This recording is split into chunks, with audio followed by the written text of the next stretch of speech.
Alright YouTube, I thought I'd make a video explaining the difference between true free market capitalism and corporatism, because a lot of people seem to be confused on this subject. You see this in the Occupy Wall Street protests. You see this among particularly the opponents of the Wall Street protests. You see it among, for instance, economists, etc., who study such things, and they seem to have a strange misconception. They seem to think that the Wall Street protests are against capitalism, and I've seen that on several videos that I've made supporting the Wall Street protests. One that I did against the GPA redistribution tactic that was being used by propagandists on the right wing. There's a big difference between the two. And I don't think most people understand the difference. I think a lot of times these words get bandied around and people don't really know what they mean. Free market capitalism works. And I'll caveat that by saying free market capitalism has brought a great deal of wealth and prosperity to this world, in any geographic location where it's practiced. That being said, it has to be tempered, of course, to prevent worker abuse, to prevent environmental abuse, etc. Do I think that perhaps we've over-regulated the free market? Yes and no. I think we're regulating the wrong people in the market. I think the primary problem we're seeing is that our capitalism has begun to degrade into a corporatocracy of sorts. Now, the difference is this. In free market capitalism, you have all of these different businesses, and they're competing with one another. They're trying to become more efficient. They're trying to attract workers. That usually drives wages up. They're also trying to increase profits, which stabilizes it by driving them back down. You see them trying to strike a balance between public opinion, which forces them to increase their own self-propelled environmental regulation to avoid all the environmentalists bitching at them. And then you have them, again, trying to increase efficiency, which sometimes drives it back down. You see it balancing itself out, for the most part. And with additional regulations when there is abuse, this system usually works. I'm not an opponent of capitalism. I believe it should be tempered, but I'm not an opponent of capitalism. What I am an opponent of is corporatism. Now, corporatism works in a different way. When capitalism becomes too deregulated, when you have people in office who are buddy-buddy with corporate leaders, when you have the corporations become too large and too profitable, so that they have enough money and enough political power to buy out smaller industries, which would otherwise compete with them, of course, to buy off the politicians to get basically political favors so that they can avoid regulations, so that they can, do any manner of different things with their money and power. When you see them increasing their profit margins by going overseas, corporations make an enormous amount of money. We all know that. That's even most right-wingers and now are starting to turn against corporatism. What they don't understand is this. The Occupy Wall Street protests are not an anti-capitalist movement. The right wing, of course, because of their corporate masters, has spun it to say, well, these people want socialism, these people want communism, which are also two different things, and I'll explain that in a later video. They basically spun it to say these are a bunch of hippie-trippy kids that don't want to work, that want handouts, that want a welfare state. You hear that repeated time and time again. You hear it repeated time and time again that anybody who stands against a corporation, someplace like McDonald's, Walmart, General Electric, etc., that they're against capitalism, that they are socialists, that they want a communist state in America, which so far I've looked at the protests and I've seen virtually nobody arguing for such things. The reality is that these groups are arguing against corporatism and corporatocracy. That is, they're trying to, ironically, and the right wing seems not to have understood this, they're fighting for capitalism.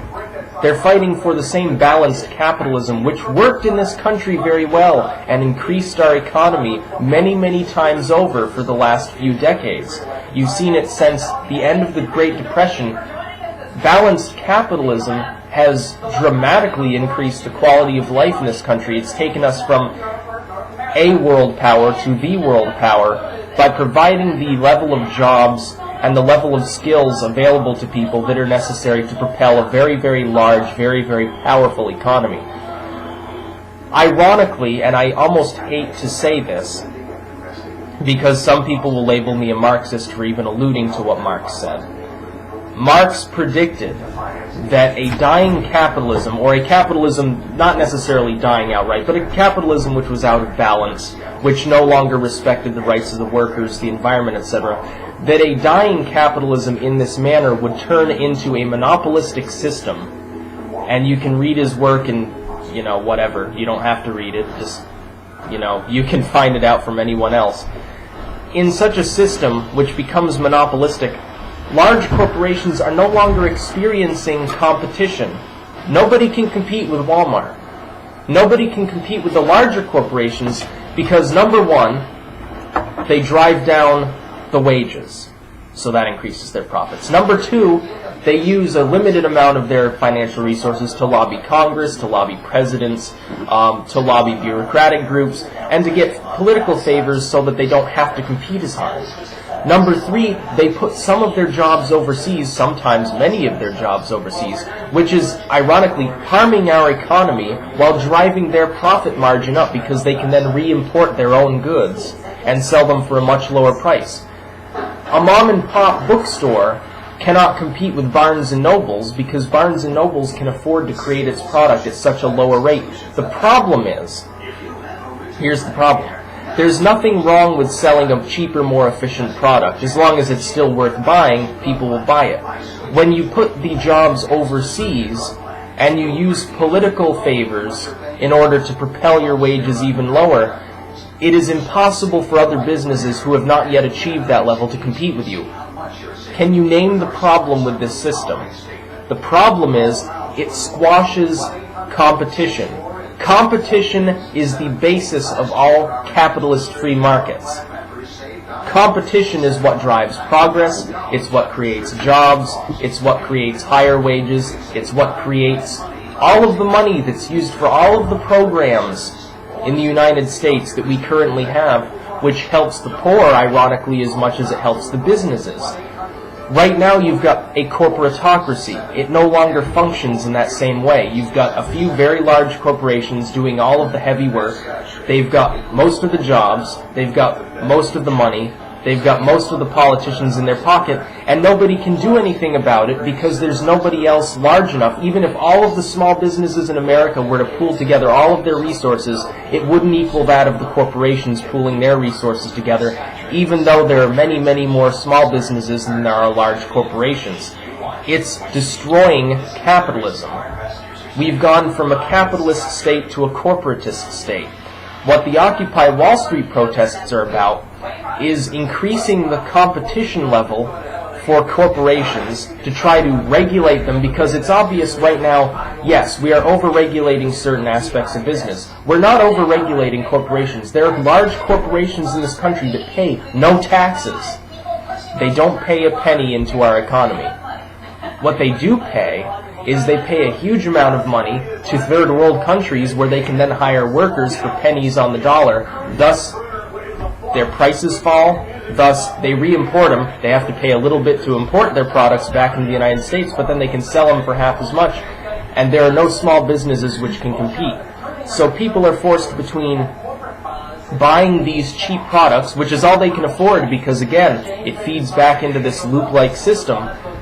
The lower wages that are created for the workers within the United States by these corporations prevent these people from patronizing smaller businesses or even smaller corporations. This isn't even the average corporation. The average corporation with, a few outlets scattered around the country, even they can't compete with the corporate machines of people like the people at General Electric, McDonald's, Walmart, etc. Ironically, the same corporations which have bought out the right-wing media, and which even the left-wing media has been bought out by corporations to some extent, they're using the media to convince people that an attack on the corporations is an attack on capitalism. What they don't understand, these people who are being targeted by this media propaganda, is that they are ironically anti-capitalist when they're supporting these corporations. Thank you. It's an anti-capitalist movement. Any of these people who are saying, oh, Occupy Wall Street, they're a bunch of communists and they just want to have a socialist state, welfare state, they're missing the point. These people are fighting against corporations. They're not fighting against small business. They're not even fighting against small corporations. They're fighting against a handful of very large corporations that are abusing their workers, putting their jobs overseas, and destroying our economy in the meantime. If a corporation isn't paying any money back into the tax system, what's the point? What's the point of them even existing? They're not contributing anything. Because of all the loopholes, they're not contributing anything to the economy. They're contributing to the economies of China or India or Pakistan or any of these other countries they outsource jobs to, Colombia, wherever they happen to go, Mexico. They're outsourcing their jobs and they're not paying a penny into our economy. What we need to do is get politicians together who aren't already bought out by corporations, have them stand firm. And we need to attempt to regulate the outsourcing system. We need to attempt to force these businesses to pay their fair share back into the economy. Say, just because you put jobs overseas doesn't mean that you're not going to pay taxes. Just because 99% of your workers are in another country. If you're operating within the United States, you're going to pay your fair share. Since most of your products are going right back into the United States anyway, we're not just going to take the sales tax out of you, we're going to take a fair tax of your income because you are an American corporation. GE is an American corporation. There's no reason they should pay zero in federal taxes. It doesn't make any sense at all. And I think the main problem, as I said before, is primarily that the media has been bought off by the same corporations that have bought out the political end of our spectrum. They've bought the congressmen, they've bought the senators. These people are all basically under the wing of these corporations because when you're making hundreds and hundreds of billions of dollars a year and you're not paying any taxes, the CEO gets rich, the lobbying groups that these corporations spawn get rich, and trust me, these corporations have a broad array of tools at their disposal. What do you think SOPA is about? If you want the best example of corporate control, just look at the Internet Piracy Act that's being discussed right now. Look at SOPA and look at the fine lines of it. Look at the way in which it's structured. It protects the large corporations of the music industry, the film industry, the pharmaceutical industry. It protects them. It doesn't protect the little startups. It squishes the startups. It is an anti-capitalist bill. They say, well, it's protecting the companies. It's protecting a handful of very large corporations. It's not protecting mom and pop recording studio. It's not protecting the businesses which are selling generic prescriptions. It's protecting the large corporations. Any person who's studied forestry will tell you that an old-growth forest made entirely of gigantic, old, falling-apart trees is no longer a productive piece of land. It's dying. It's actually preventing new growth from coming up, and eventually it will turn into a pile of logs and perhaps ruin that land for quite some time. When you selectively cut some of those large trees and allow new ones to grow, or you prune them and allow trees to grow in between them, then you have a productive forest again. There will be a higher level of life forms because there will be a higher level of nutrition available to the forest. It's the same principle with capitalism. You can't have corporate control and still have free market capitalism. That's something people must know. The Occupy Wall Street protests are not anti-capitalist, they're anti-corporatist. There's a big difference. And right now, of course, the politicians are completely bought off by corporations, so there's really nothing that anyone can do but organize on a grassroots level. And just as an aside, I'd say, well, the right wing says, well, look at the Tea Party and all the peaceful protests, and then look at these terrible hippies. They're peeing on cop cars and beating up police and taking out loudspeakers, and they're doing all these horrible things. Just look at the Boston Tea Party. Violent movement. Violent, rebellious movement. And people seem to think that the Tea Party has something to do with the Boston Tea Party, and it's just anyone who's learned American history just absolutely laughs their ass off at the comparison. So, corporatism is bad, capitalism is good. Unfortunately, right now we have corporatism. Peace out.